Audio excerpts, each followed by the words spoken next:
Goa Organics వారి skin care, hair care, wellness products కోసం AP, తెలంగాణలో డిస్ట్రిబ్యూటర్లు కావాలను వివరాలకు స్క్రీన్ పైన ఉన్న నెంబర్కి కాల్ చేయండి. దేవుడు రాసిన రాతను ఎవరు మార్చలేరు అనేందుకు ఇప్పుడు మనం చూడబోయే ఇతడే నిదర్శనం. చిన్ననాటి నుంచి కూలి పనికి వెళ్తూ తాపి మేస్త్రి అయ్యాడు. 100 ఇల్లు కట్టాడు. వేల మంది కళ్ళలో ఆనందం నింపాడు. తాను మాత్రం సొంత ఇల్లు కట్టుకోలేకపోయాడు. కనబడ్డ పనల్లా చేస్తూ 4 పైసలు కూడబెట్టి సొంతిల్లు కట్టుకుందాం అనుకున్నాడు. కానీ సగం కట్టిన ఇంట్లోనే సడన్ గా కన్ను మూశాడు.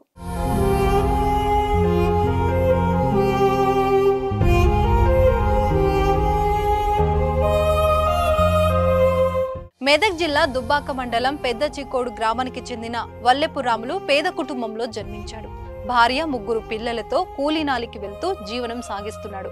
స్వతహాగా తాపి మేస్త్రి అయిన రాములు తాపి పనులు దొరకనప్పుడు ఏ పనికైనా వెళ్లేవాడు. మేస్త్రిగా 100లాది ఇల్లు కట్టాడు. రోజు రోజుకు నైపుణ్యం పెంచుకున్న రాములు ఎప్పటికైనా సొంతిల్లు కట్టుకోవాలని కలలు కన్నాడు. 4 పైసలు పోగు చేశాడు. ఆ డబ్బులతో తన చిరకాల కోరిక తీర్చుకుందాం అనుకున్నాడు. ఇల్లు ప్రారంభించాడు. కొంతమేర నిర్మాణం కూడా అయింది. అయితే బుధవారం గోడలకు నీళ్లు పెట్టే సమయంలో మోటార్ను పక్కకు జరుపుతుండగా విద్యుత్ షాక్కు గురై అక్కడికక్కడే ప్రాణాలు కోల్పోయాడు.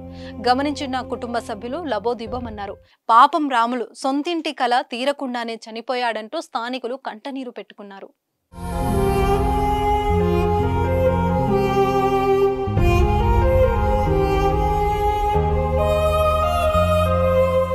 సుమన్ టీవీలో మీ పర్సనల్ అండ్ బిజినెస్ ప్రమోషన్స్ కోసం కింది నెంబర్కి కాంటాక్ట్ చేయండి.